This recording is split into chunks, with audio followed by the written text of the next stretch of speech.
আমাদের ইমাম আবু হানিফা রাহমাতুল্লাহ আলাইহিকে জেলখানার মধ্যেই মারছে জানেন। আমি আমার জীবনে পড়তে একটা মারাত্মক চুটকি দেখলাম, চুটকি। একদিন ইমাম সাহেব এরকম হাজার হাজার মানুষের মতো ওয়াজ করতেছে, ইতিমধ্যে এক বুড়ি এসে বলতেছে মাথার ঘোমটা দিয়া, বুড়ি মানুষ মাথার ঘোমটা দিচ্ছে, সুবহানাল্লাহ। যে বুড়ির দিকে কেউ তাকালে কিছুই হবে না। আপনার কিন্তু একটা বুড়ি মানুষের দিকে তাকালে আমাদের কি হয়? কি হয়? কিছু হয়। আর সেই বুড়ি বোরকা গাওয়া দিচ্ছে, আর যে যুবতীর দিকে তাকালে হুজুর পর্যন্ত গরম হয়। সেই যুবতী অন্যা এদিকে যে অন্যা এরকম আগে দিচ্ছিল এরকম বুকের ওপর, এখন অন্যা দেয় এরকম, দেখছি তো অন্যাটা গলাটা পিছন দিকে দিল, সামনে যে ছাপ্পান কোন এখন ওই বুড়িটা এসে ইমামে আজম আবু হানিফা রাহমাতুল্লাহ আলাইহির কাছে বলতেছে, বাবা তোমার একটা প্রশ্ন আছে। আবু হানিফা রাহমাতুল্লাহ আলাইহি বলে, মা কিসের প্রশ্ন? বলে প্রশ্ন হলো তোমার দাড়ি আর আমার বাড়িতে একটা বকরি আছে তারও দাড়ি, এই দুই দাড়ির মধ্যে দামি কোনটা? তোমার দাড়ি আমার বকরির দাড়ি, এই দুই দাড়ির মধ্যে দামি কোন দাড়ি? আবু হানিফা রাহমাতুল্লাহ আলাইহি কান্না শুরু করে দিলেন। এমন সময় আবু ইউসুফ আর মোহাম্মদ বলতেছে, হুজুর এই বুড়ির তো সাইজ করা দরকার, কারণ একটা সাধারণ বকরির দাড়ির সাথে আপনার দাড়ির তুলনা করে এই বুড়ি বেয়াদব। আবু হানিফা রাহমাতুল্লাহ আলাইহি এভাবে আঙ্গুল মুখে দিয়ে বললেন, আমাকে প্রশ্ন করেছে তোমাদেরকে না, তোমরা জবান বন্ধ রাখো। আবু হানিফা বললেন, বুড়িমা আপনার প্রশ্নের উত্তর আজকে দিবার পারবো না, অমুক দিন অমুক জায়গায় আপনার প্রশ্নের উত্তর দেওয়া হবে, অমুক দিন অমুক জায়গায়। তো সমস্ত লোকেরা বলে আজকে যে প্রশ্নের উত্তর দেওয়া গেল না সেটা অমুক দিনে কেমনে দিবেন? আবু হানিফা রাহমাতুল্লাহ আলাইহি বলেন, আল্লাহ কোরআনে বলেছেন, ইয়া আইয়ুহাল্লাযীনা আমানু তাকুল্লাহা হাক্কা তুকাতিহি ওয়া লা তামুতুন্না ইল্লা ওয়া আনতুম মুসলিমুন। আল্লাহ বলতেছে তোমরা মুসলমান না হয়ে মরো না। আমি কি মরছি? আবু হানিফা বলতেছে আমি কি মরছি? কয় না। তো মরার সময় যদি বেঈমান হয়ে মরি, আমার দাড়ির এক পয়সাও দাম নেই। যেরকম কথা ঠিক কিনা? বকরির দাড়ির দাম আছে, কারণ বকরির বেঈমান হয়ে মরার কোনো সম্ভাবনা নাই। ছাগলের কি বেঈমান হয়ে মরার সম্ভাবনা আছে? কিন্তু আমার আছে। এই জন্য এখনো মরিনি, উত্তর কেমনে দিব? সমস্ত ছাত্ররা চমকে গেল, এখনো মরে নাই তাহলে উত্তর কেমনে দিবে? তাহলে অমুক বছরের অমুক জায়গায় উত্তর দিবার চাইলো। এখান থেকে জ্ঞানী যারা তারা বুঝতে পারলো, ভাইজান সে আবু হানিফা রাহমাতুল্লাহ আলাইহিকে জেলখানার মধ্যে হত্যা করা হয়েছে। যখন হত্যা করা হয়েছে তখন তার নাম গন্ধ ছিল না, আর বর্তমানে গোটা পৃথিবীতে ইমামে আজম হয়ে গেছে। যেরকম কথা ঠিক কিনা? আজকে যাদেরকে হত্যা করা হচ্ছে হয়তো তাদের কোনো ইতিহাস লেখা হচ্ছে না, কিন্তু 100 বছর পরে তারা মানুষের কলিজার মধ্যে ইতিহাস হয়ে থাকবে। ধরে বলেন কথা ঠিক? রে আল্লাহর বান্দারা, যে কথা বলতেছিলাম একটু মনোযোগ দেন। আবু বকর দৌড়ে এসেছে আল্লাহর নবীর কাছে, এসে দেখে নবী আমার কাবা হেলান দিয়ে কাঁদতেছে। নবী কাঁদতেছে কাবা হেলান দিয়ে। আবু বকর এভাবে রুমাল দিয়ে নবীর চোখের পানি মুছে দিয়ে বলে, ইয়া রাসূলুল্লাহ এই বছরটা হলো আপনার কষ্টের বছর, সেই বছর একটা সুখবর। সুবহানাল্লাহ। নবী চোখ করছে। আবু বকর বলতেছে এই বছরটা হলো আপনার কষ্টের বছর, যেই বছর রাসূল মেরাজ করেছেন সে বছর নবী কি বছর? কষ্টের বছর। আপনার বলেন তো কি কষ্ট? 1 নম্বর কষ্ট হলো নবীর চাচা আবু তালেব মারা গেছে। আপনারা অনেকেই ভাবতেছেন হুজুর চাচা বললে ভাইস্তার কি হয়? আপনাদের চাচা বললে কি হয়? কষ্ট হয়। আমি হওয়ার পর থেকে দেখতেছি আমার বাপ চাচার মধ্যে গন্ডগোল। আমি নিজেই দেখতেছি, মাত্র 2 হাত জায়গার জন্য আমার চাচা আমার বাপক সেই বাড়ি মানল।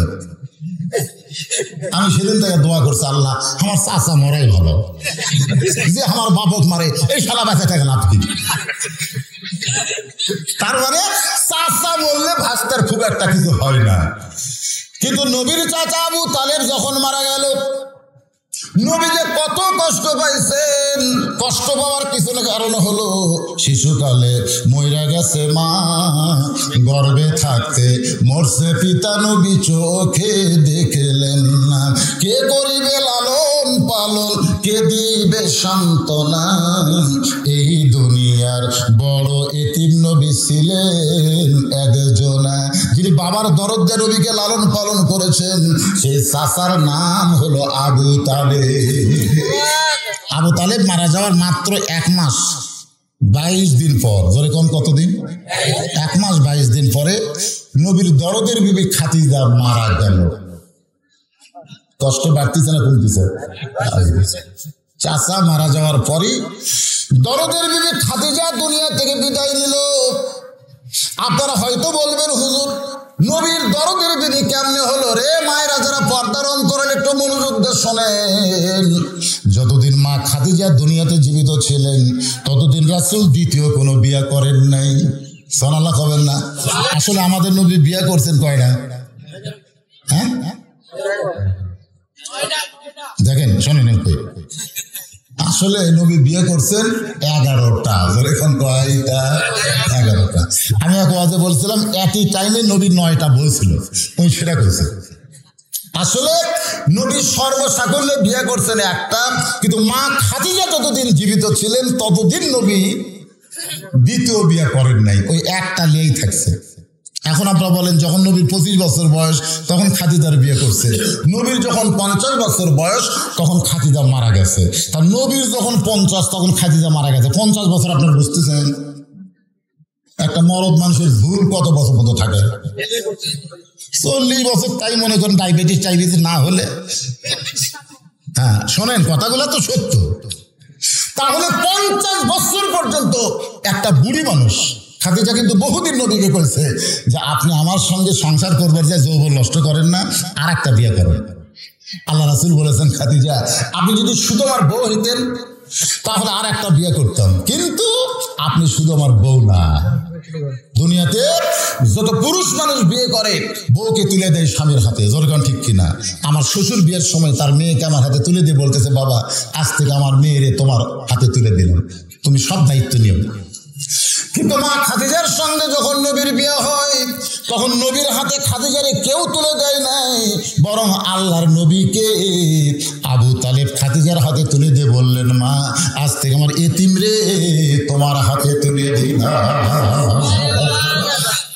সেই দরদের বিবি খাদিজা দুনিয়া থেকে বিদায় নেওয়ার মাত্র 1 মাস 18 দিন পর আল্লাহর নবী তায়েফে গেলেন।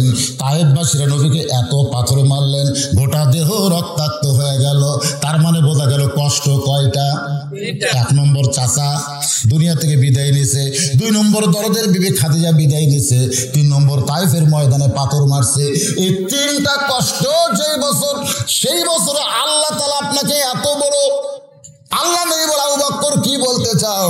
আবু বকর বলে, হুজুর আমি শুনেছি আপনি আজকে রাত্রে বাইতুল মুকাদ্দাসে 2 রাকাত নামাজ পড়াইছেন, সেখান থেকে 7 আসমান পাড়ি দিয়ে আল্লাহর আরশে গেলেন, আল্লাহ পাক আপনাকে নামাজ দিল। নবী চমকে বলে, আবু বকর এই খবর তোমার এখন কে শোনাইলো? বলে, আবু জেহেল আমারে শোনাইছে। রাসূল বলে, আবু বকর এইটা কি তোমার বিশ্বাস হয়? আবু বকর বলে, সাদ্দাকতা ইয়া রাসূলুল্লাহ, এক বিন্দু মিথ্যা নয়। সঙ্গে সঙ্গে নবী আসমানের দিকে তাকায়া মুচকি হাসি দিলেন। আবু বকরকে এক টানে বুকের মধ্যে নিয়ে বললেন, আবু বকর আবু জেহেল আমাকে পাগল বলার পর থেকেই আমার চোখে পানি ঝরতেছে। তুমি সাদ্দাকতা বলার সঙ্গে সঙ্গে আমার ভিতরে সব কষ্ট দূর হয়ে গেছে। আবু বকর, আবু বকর তুমি আমার কষ্ট দূর করে দিলে। এমন সময় আল্লাহ ডাকতে বলে, হাবিব যে আবু বকর আপনার কষ্ট দূর করে দিল, আপনি যাকে বুকে নিলেন, আজ থেকে শুধু আবু বকর নয়, আমি আল্লাহ তাআলা ওরে সিদ্দিক ডিগ্রি দিয়া দিলাম। আল্লাহ কোরআন কারিমে বলেছেন, ইয়া পড়েন, ইয়া আইয়ুহাল্লাযীনা আমানু তাকুল্লাহ ওয়া কুনু মা'আস সাদিকিন।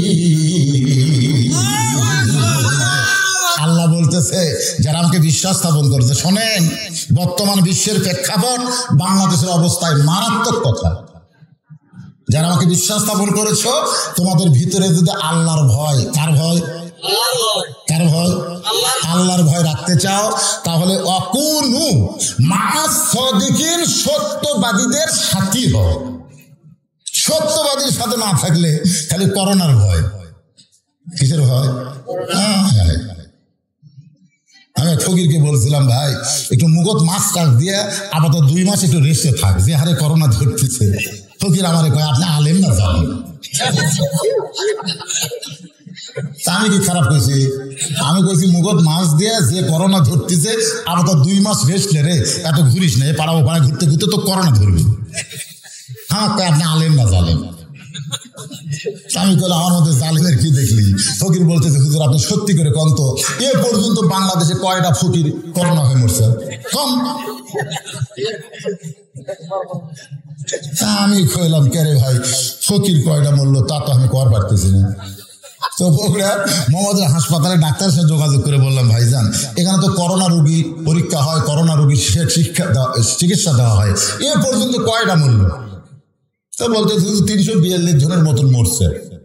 এই 342 জনের মধ্যে ফকির কয়টা? ডাক্তার খালি হাসে। না হাসেন কেন? বলে হুজুর ফকিরের কথা শুনতে চাচ্ছেন কেন? এই 342-এর মধ্যে একটাও ফকির নেই। তখন চিন্তা করলাম, ফকির তো ঠিকই কইছে রে, ওরা কিন্তু করোনার ভয় করে না, ওরা ভয় করে কার? আর আমরা আত্তাকুল্লাহ, আল্লাহ বলেছেন তোমার ভিতরে সব সময় যদি আল্লাহর ভয় রাখতে চাও, অকুনু মা'আস সাদিকিন, তাহলে সত্যবাদীর সাথে হও। এই সিদ্দিক আর সাদিকিন আল্লাহর বান্দার একটু মনোযোগ দিবেন। নবী আবু বকরকে বুকের মধ্যে নিয়ে এমন সময় চারিদিক থেকে সাহাবীরা আসতেছে। যে সময় নবী মেরাজ করেছেন ওই সময় নবীর সাহাবীর সংখ্যা হলো মাত্র 300 জন। জোরে কোন কয়শো? 300। চারিদিক থেকে সাহাবীরা এসে বলে, ইয়া রাসূলুল্লাহ আপনি নাকি আজকে রাত্রে আল্লাহর আরশে গেছিলেন, আল্লাহ নাকি আপনাকে 5 ওয়াক্ত নামাজ দিয়েছে। রাসূল বললেন, তোমাদের বিশ্বাস হয়? সমস্ত সাহাবীরা বলতেছে 1 নম্বর বিশ্বাস করছে, আর আমাদের খাওয়া আছে। সুবহানাল্লাহ।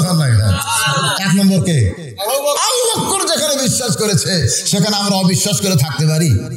ওমর ফারুক বললেন, ইয়া রাসূলুল্লাহ এই যে আল্লাহর আরশে গিয়ে আল্লাহর সাথে দেখা করলেন, আল্লাহ পাক আপনাকে 5 ওয়াক্ত নামাজ দিল, এই নামাজ সম্পর্কে আমরা একটু জানতে চাই। আমরা কি করতে চাই? জানতে চাই। এই যে আমরা ঈশার নামাজ পড়লাম কিছুক্ষণ আগে, কোন নামাজ পড়লাম? ঈশার নামাজ। এখন এই যে লং টাইম কিন্তু আছে, খুব সময় একটা আছে না নাই? ফজর। কি আছে? ফজর থেকে একটা লং টাইম জোহর। কিন্তু এই যে অল্প সময়ের মধ্যে 3 ওয়াক্ত, মাঝে মধ্যে আমারই বিরক্ত লাগে। আসর পড়তি, মাগরিব পড়তি, ওই সাইড থেকে প্যাঁ করে আজান দেওয়া শুরু করছে। কেন? এই দুটা গল্প না হতি, এই 3 ওয়াক্ত যা তাড়াতাড়ি ভাই। কিন্তু মোটামুটি এশা থেকে ফজর, ফজর থেকে জোহর, মোটামুটি আলহামদুলিল্লাহ। একটু মনোযোগ দেন। সমস্ত সাহাবীরা আল্লাহর নবীকে ঘিরে ধরে বলতেছে, রাসূলুল্লাহ এই 5 ওয়াক্ত নামাজ সম্পর্কে জানতে চাই, শুনতে চাই। আল্লাহর নবী বললেন, সামিনা ওয়া তাআনা, শুধু শুনলে হবে না, গ্রহণ করা লাগবে। আমি এখন ফাসাল্লি লিরাব্বিকা, 1 নম্বর হলো নামাজ, 2 নম্বর ওয়ানহার কুরবানি। এই 2টা আমল যারা করবে তারা পান করবে হাউজে কাউসারের। 1 নম্বর কি? নামাজ। যেরকম 1 নম্বর কি? যে নামাজ সম্পর্কে বহু হাদিস, বহু কথা রয়েছে ভাইজান।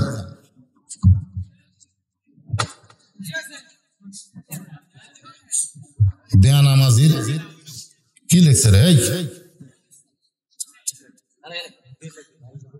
বেনামাজি খালি বোঝা যাচ্ছে। ও বেনামাজি শাস্তি কবরে হবে। তার বয়স, তার বান কর্ম, আমি তো করতেছি রে। আরে পাগলা, মরার পরে কবর, দুনিয়াতে কি শাস্তি হবে আগে সেটা শুনেন।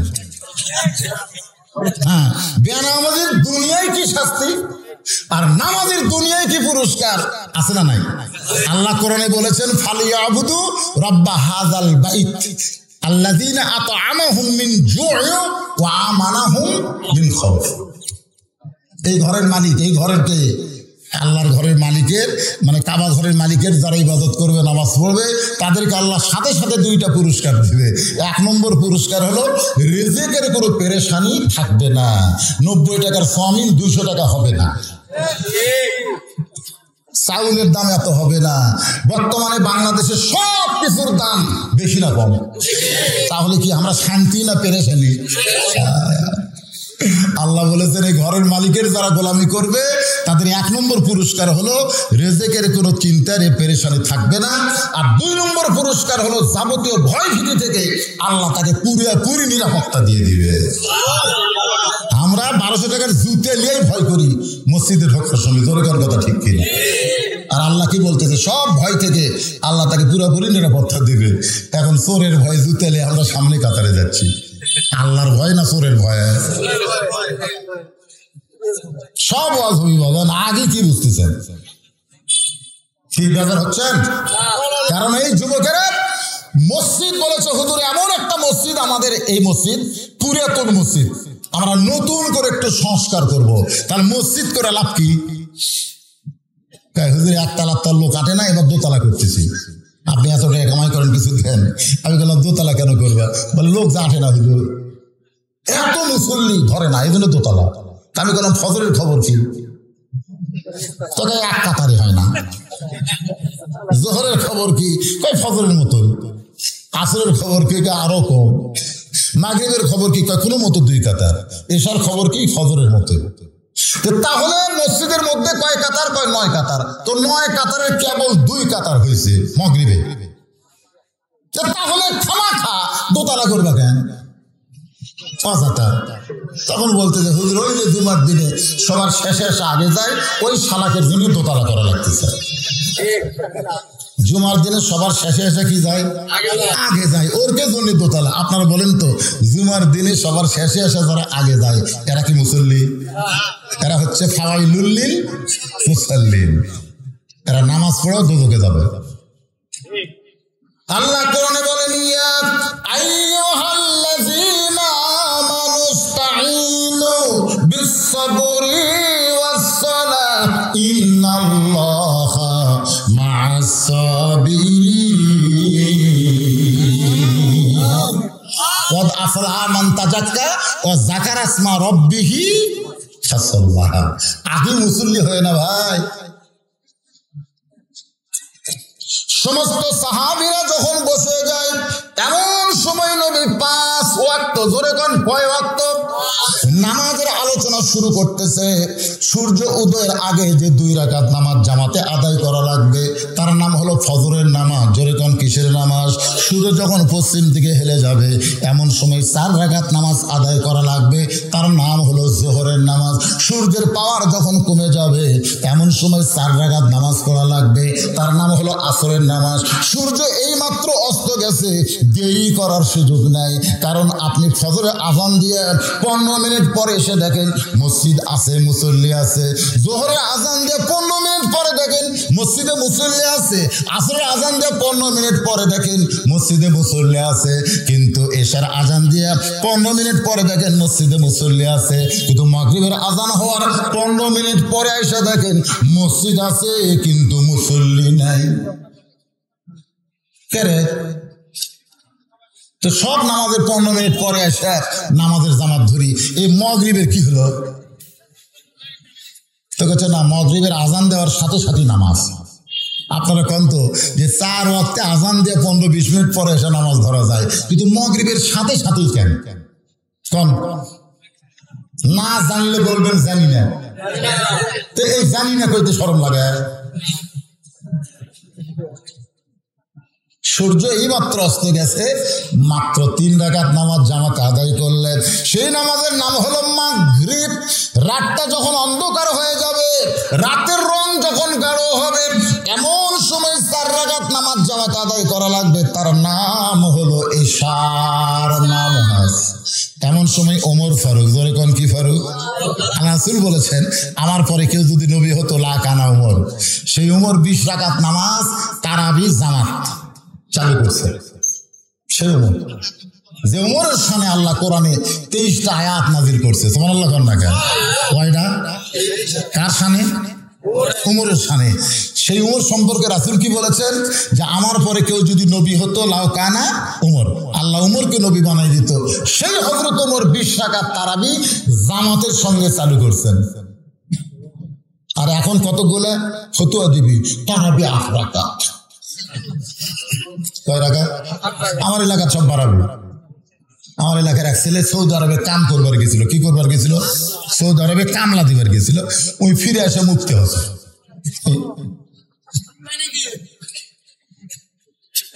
রুকু থেকে সেদার যাতে হাত টান দিছে, খালি এই করতেছে। ওই ফতোয়া দিছে তারাবি 8 রাকাত। আমি একদিন যা বললাম, কে রে বা তুই কি মদিনা ভার্সিটি লেখাপড়া করছিস না কে করছিস? না হুজুর আমি তো কামলা দিয়েছি। তো কামলা দিয়েছে তুই মুফতি হলু কেমনি? তুই যে হাতে দি বান্ধিস, তোর বাপ কয়টি, তোর দাদা কয়টি, তো তুই কি যাও রে? তুই কি জারত সন্তান? এটি গেল কে? এরকম কিছু জারত আছে না নাই? কথা কান না, কথা বলেন না। আমি তো সৌদি আরবে 8 রাকাতই পড়ছি। তুই সৌদি আরবে 8 রাকাত পড়, এটা কি সৌদি আরব? এই বাংলাদেশ কি সৌদি আরব? আজ পর্যন্ত বল কোন আলেম সৌদি আরবে যায় ফিরে আসা হাতে টিপান দিচ্ছে? বাংলাদেশের কোন আলেম? বের কর।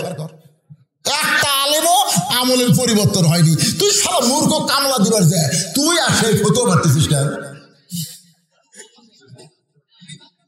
রমজান মাসে একটা অন্য মাসে একটা ফরজের সমান সওয়াব, সুবহানাল্লাহ না? তো কেউ যদি 20 টাকা পড়ে, তোর বাজে কোন জায়গা? এই তোর বাজে কোন জায়গা? পড়ার মতন সেরা কম যে পড়ার মতো পড়ো। তুমি কমে দিবার কেউ না পড়লে নাচ কমে দেওয়া যাবে? কমে দেওয়া যাবে? এই যে আমাদের মধ্যে একটা ফেতনা শুরু হলো। আমি বলতেছি ভাই, নামাজ কম বেশি করা ফেতনা করা। আল ফিতনা আশাদ্দু মিনাল কতল, আল ফিতনা আশাদ্দু মিনাল জিনা। ফিতনা হলো জিনার চাইতে মারাত্মক। আজকে আমাদের বাংলাদেশে ফিতনা শুরু হয়ে গেছে। জোরে কোন কথা ঠিক কিনা? এই সুদ ঘুষ মিয়া মানুষ টাল জলসা জি বাংলা দেখতেছে, এইলা নিয়ে একটা কথাও নেই। কথা হলো হাত কুটি বানবে, তারাবি কয় রাকাত, এইটা নিয়ে ফিতনা। আল্লাহর বান্দারা কোন ফিতনাবাজি না করে একটু মনোযোগ দিয়ে শুনবে। এই যে 5 ওয়াক্ত নামাজ আল্লাহর নবী ওয়াক্ত বলে দিলেন। আপনারা বলেন তো 24 ঘন্টার মধ্যে এই 5টার সময় আল্লাহর পছন্দ হওয়ার কারণ আছে না নাই? যেরকম আছে না নাই? এই জোহরের নামাজ সূর্য পশ্চিম দিকে হেলে গেলে কেন পড়তে হবে? ফজরের নামাজ সূর্য ওঠার আগে কেন? মাগরিবের নামাজ সূর্য ডোবার পরে, আসরের নামাজ সূর্যের পাওয়ার কমে গেলে, আর এশার নামাজ রাতটা যখন গাঢ় হলো। উমর ফারুক বলতেছে, ইয়া রাসূলুল্লাহ, আল্লাহ ইচ্ছা করলে 5 ওয়াক্ত নামাজ 4 পাঁচা 20 রাকাত দিবার পারত। আল্লাহ ইচ্ছা করলে 5 ওয়াক্ত নামাজ 3 পাঁচা 15 রাকাত দিবার পারত। আল্লাহ ইচ্ছা করলে 5 ওয়াক্ত নামাজ 5 দোকানে 10 রাকাত দিবার পারত। আল্লাহ 20 রাকাত দিল না, 15 রাকাত দিল না। আমার আল্লাহ তাআলা 10 রাকাত দিল না, এই বেয়াসাইজা 70 রাকাত কেন দিল? বেয়াসাইজা কয় রাকাত? ফজর কেন 2 হলো? জোহর কেন 4? আসর কেন 4? মাগরিব আবার 3 রাকাত কেন? এশা কেন 4? এই যে বেয়াসাইজা নামাজ আল্লাহ কেন দিল? সমস্ত সাহাবীরা বলতেছে মারাত্মক কথা, আসলেই তো তাই। আল্লাহ রাসূল বলতেছে ঠিক আছে, এই বেয়াসাইজা 70 রাকাত নামাজ দেওয়ার কারণ কি আমি এখন তোমাদের সামনে বলতেছি। সমস্ত সাহাবীরা কারণটা শোনার জন্য বসে গেছে, পাগলের মতো নামাজ সম্পর্কে শুনবে মানবে।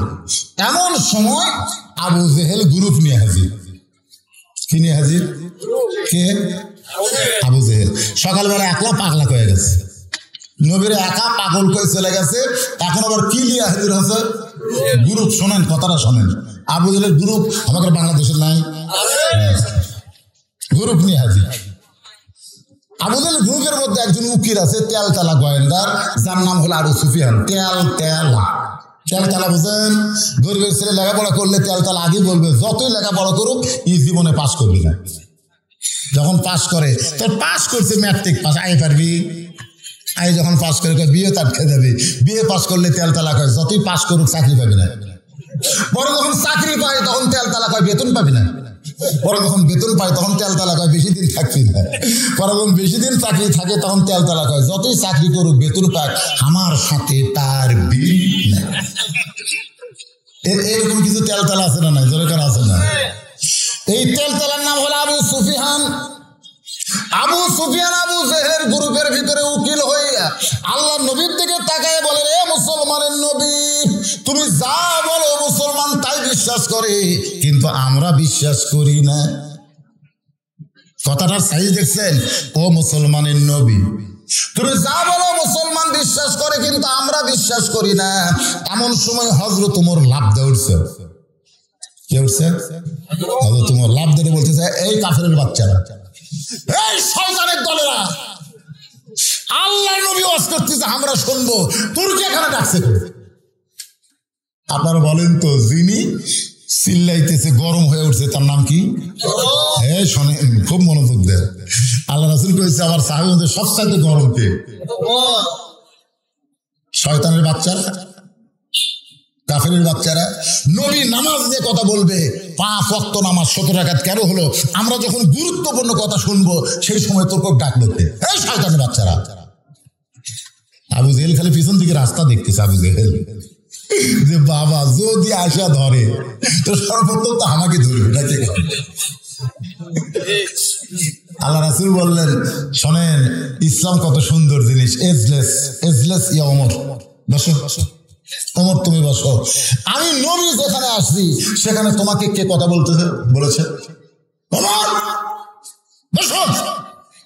সুবহানাল্লাহ। এরই নাম হলো ইসলাম। ইসলামে নেতারা কেমন হয়? যার আদর্শ হচ্ছে আমাদের নবী। আল্লাহ নবী যদি বলতো, ওমর সকাল আবু জেহেল আমাকে একলা পাগল বলে গেছে, এখন গ্রুপ নিয়ে এসে ধর, এই কথা যদি নবী বলতো ওরা একটা বাঁচত। কিন্তু আল্লাহ নবী ধরতে বলে নাই, আল্লাহ নবী বসতে বলেছেন। আজও বাংলাদেশে যারা নবীর আদর্শের দল করে তারা কিন্তু মারামারি করে না, বরং তারা বসতে বলে। জোরে কোন কথা ঠিক ঠিক না? ওমর ফারুক যখন বসে গেছে এমন সময় আল্লাহ নবী বলতেছেন, আপনারা সম্ভ্রান্ত বংশের মানুষ, আপনারা সম্ভ্রান্ত মানুষ, আপনারা সামনে বসেন। এ সাহাবীরা তোমরা পিছন দিকে যাও, ওই নেতাগুলোকে তোমরা সামনে বসতে দাও। দেখেন আমাদের নবী কত ভালো, আমাদের নবী কত উদার, তাদেরকে সামনে বসতে বলে। যারা নবীরে পাগল কয়, যারা নবীকে আজে বাজে কথা বলে, তাদেরকে বলে আপনারা সামনে বসেন, আপনারা আর সাহাবীরা তোমরা পিছন দিকে চলে যাও। সেই কথা যখন নবী বলতেছে, আবু সুফিয়ান বলতেছে, তোমার নামাজ টামাজের ওয়াজ আমরা শুনতে আসিনি, তোমার নামাজ টামাজ। এখানে অনেক বেনামাজি আছে, আছে না নাই? এই কথা গান আছে না নাই? ওরা খালি ফুসফুস করতেছে, কিন্তু আমরা এই নামাজের ওয়াজ শুনতে পাচ্ছি।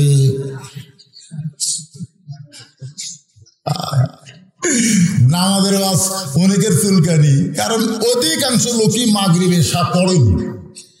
এখানে যত লোক বসে আছে, আমি যদি বলি কারা কারা মাগরিব এশা পড়েন না হাত তোলেন, এ কথা বলবো না।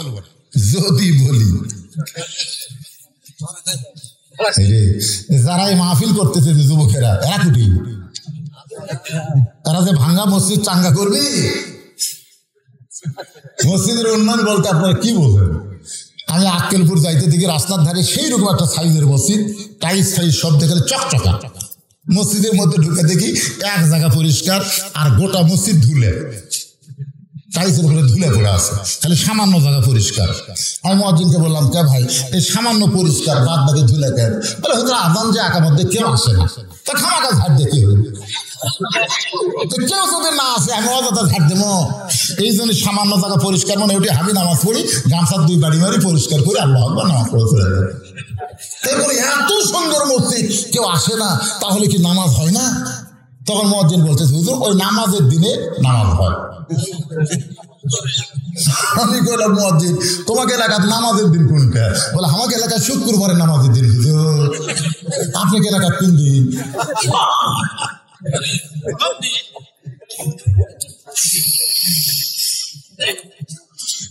একটু মনোযোগ দিয়ে শুনবেন, এই নামাজ টামাজ আমরা শুনবার আসি নাই। আল্লাহ নবী বলেন তাহলে কি শুনবেন?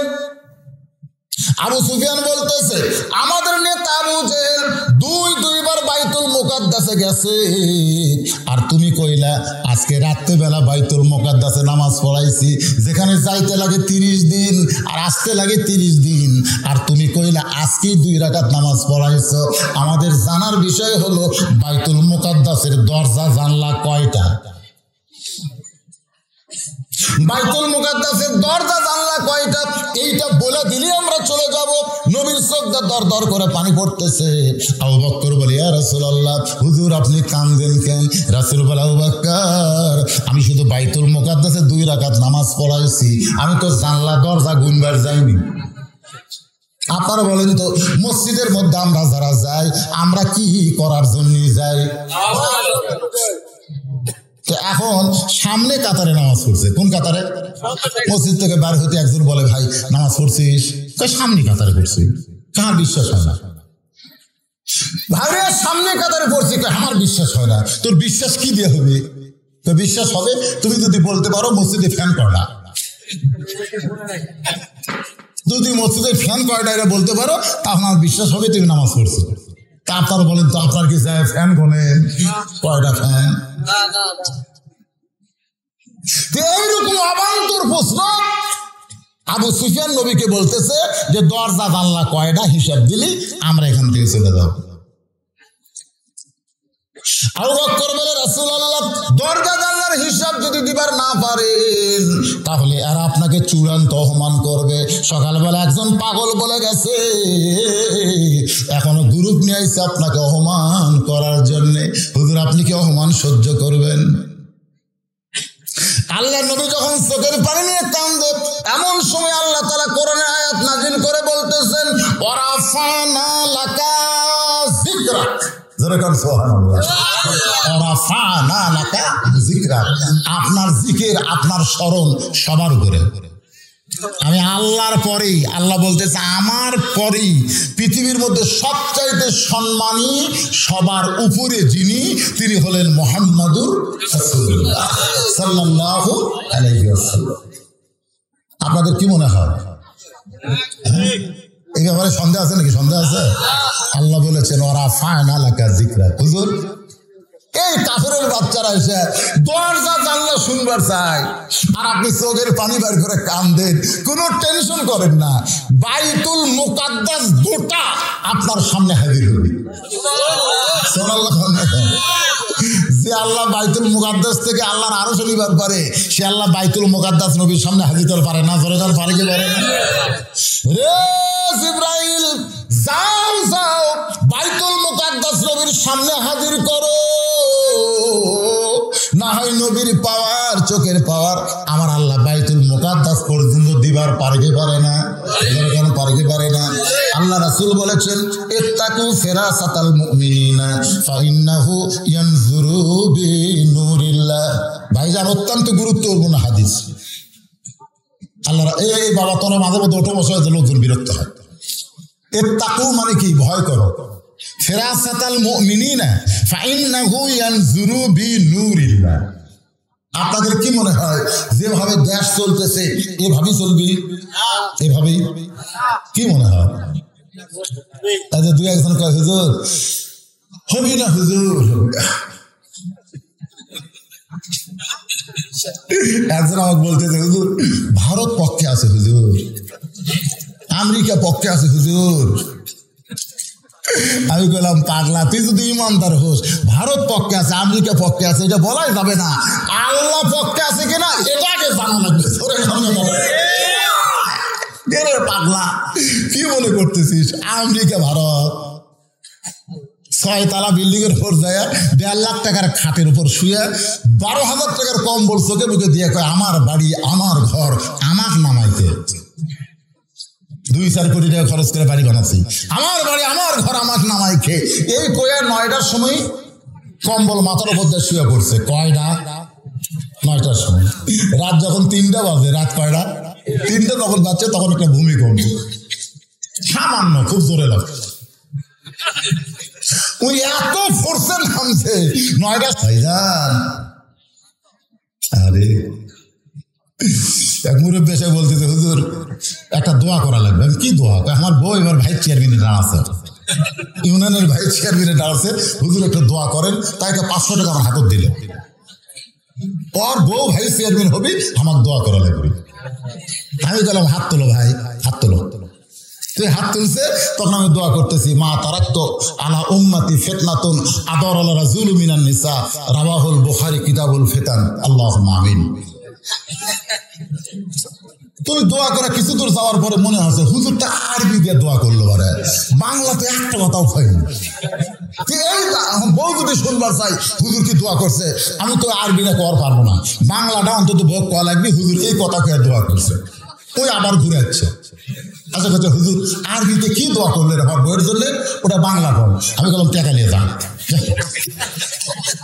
হুজুর আমি তো টাকা চাইনি, খালি বাংলা শুনবার চাচ্ছি। আর আগের টাকা ধর, তারপরে বাংলা শোন।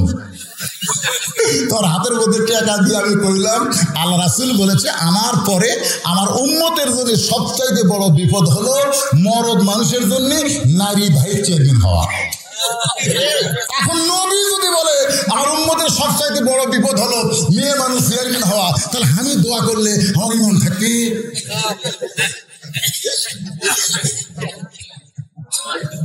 ভাবতেছেন ভাবি চলবি, কথা করে ভাবি চলবে? আল্লাহর বান্দারে একটু মনোযোগ দেবেন। সঙ্গে সঙ্গে ফেরেশতা জিবরাইল বাইতুল মুকাদ্দাস নবীর সামনে হাজির করেছে। এভাবে হাতের উপরে বাইতুল মুকাদ্দাস ঘুরানো শুরু করেছে। নবী দরজা জানলা গুনে গুনে, সুবহানাল্লাহ বলেন, দরজা জানলা গুনে গুনে ওই কাফের বেঈমানের উত্তর যখন দেয়, আবু জেহেল হিসকি খাসে, জোরে কান কি খাসে? আবু সুফিয়ান বলেন তা খবর কি? বলে চলো যাই, চলো। আবু সুফিয়ান না নেতা অপমান করার কথা আছে। আবু জেহেল বলতেছে অত কথা বলিস কেন, চ যাই। তো সবাই চলে গেছে, কিন্তু তেল তেলা তো ওর মাথার মধ্যে খালি একই পেঁয়াজ খাচ্ছে, কে রে চলো যাই কি? আসলাম অপমান করার জন্য। আর চলো যাই কারণ কি? কিছু দূর যাওয়ার পরে বলে নেতা চলো যাই মানে কি? বলে চলো যাই অর্থ যদি জানতে চাস তাহলে ঘরের মধ্যে চল। এবার ঘরের মধ্যে গিয়া দরজা জানলা বন্ধ করে বলতেছে, আবু সুফিয়ান আল্লাহর শপথ করে বলতেছি আব্দুলের এতিম পোলা হলো আল্লাহর নবী।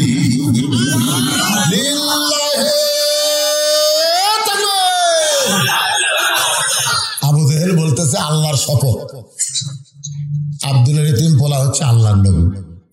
আবু সুফিয়ান বলতেছে তাহলে দরজা জানলা বন্ধ করে বলা লাগবে কেন? আপনি খালি বলবেন আব্দুলের এতিম পোলা, আমি বলবো আল্লাহর নবী, চলেন মিছিল করি। সঙ্গে সঙ্গে আবু সুফিয়ানের মুখে হাত ধরবো,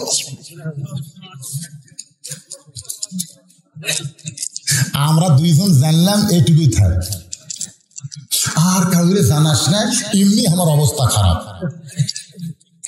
আমি জানি ঠিকই কিন্তু মানি না। যদি তাকে আল্লাহর নবী মানি তাহলে আমার নেতৃত্ব চলবে। আজকে যদি আমরা জানি কোরআন পৃথিবীর শ্রেষ্ঠ কিতাব কিন্তু মানি না, কারণ কোরআন দিয়া যদি রাষ্ট্র চলে তাহলে ওই আবু জেহেল মার্কা লোকের রাজনীতি আর চলবে না।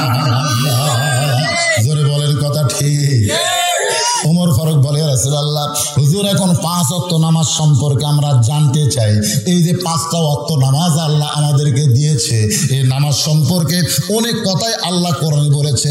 এই 5 ওয়াক্ত নামাজের 17 রাকাত নামাজ আপনার বাড়িতে পড়লে হবে না, এটা মসজিদে জামাতের সঙ্গে আদায় করা লাগবে। জোরে বলেন কথা ঠিক কি না? নবী কিন্তু নামাজ পড়ছে মক্কায়, মক্কায় নামাজ কায়েম করতে পারে নাই, নামাজ কায়েম করেছে গিয়ে মদিনায়। আপনারা কি জানেন ভাইজান, সর্বপ্রথম আল্লাহ নবী মদিনায় গিয়ে কি করেছেন? নবীর জীবনী পড়লে আপনারা দেখবেন সর্বপ্রথম আল্লাহ নবী মদিনায় গিয়ে মসজিদে কুবা নির্মাণ করেছে। জোরে বলেন মসজিদের নাম কি? মসজিদে কুবা। যারা হজ করেছেন এই মসজিদে কুবার মধ্যে 2টা রাকাত নামাজ যদি আদায় করে একটা ওমরা হজের সওয়াব পায়। এখানে যত মানুষ বসে আছেন আপনাদের মধ্যে হাজি সাহেব কয়টা আছেন দেখি হজ করছেন? এরকম মানে না হাজি সাহেবরা কি আর ওয়াজ শোনে না নাকি রে? গোটা 3 মাশাআল্লাহ 4 5টা 10টা যাই হোক আলহামদুলিল্লাহ। আপনারা কি মসজিদে কোবা দেখেননি বাজান? দেখেন নাই? ওই মসজিদে কোবা যখন আল্লাহ নবী নির্মাণ করবেন, শোনেন, ওখানে এসে জায়গাটা দিকে পছন্দ করে বলতেছে এই জায়গার মালিক কে? এই জায়গা। তখন মদিনার একজন বলতেছে হুজুর এই জায়গার মালিক মারা গেছে, মালিক মারা গেছে, 2টা এতিম সন্তান এখন এই জায়গার মালিক হয়েছে। আল্লাহ রাসূল বললেন ওই 2 এতিম সন্তানকে নিয়ে আসো। 2টা এতিমকে যখন নবীর কাছে নিয়ে আসলো তখন নবী বললেন বাজান এই জায়গাটা আমার পছন্দ হয়েছে, এইখানে আল্লাহর ঘর বানাবো। জোরে কোন কি বানাবো? তো এই জায়গাটা তোমরা কত টাকার বিনিময়ে দিবে? তখন 2টা এতিম বাচ্চা নবীর মুখের দিকে ফেল করে তাকায় আছে, বলতেছে ইয়া রাসূলুল্লাহ এখানে কি বানাবেন? সে বলতেছে আল্লাহর ঘর বানাবো। 2 বাচ্চা বলতেছে আল্লাহর ঘর বানাবেন, বিনিময়ে আপনি আমাকে টাকা দিবেন। তো আল্লাহর ঘর বানাবেন, বিনিময়ে আমাকে জান্নাত দেওয়া যায় না? এই টাকা না দিয়ে কি জান্নাত দেওয়া যায় না? তখনই নবী বললেন যে আল্লাহর ঘর বানায় দেয়, আল্লাহ তাকে জান্নাতেও একটা ঘর বানায় দেয়।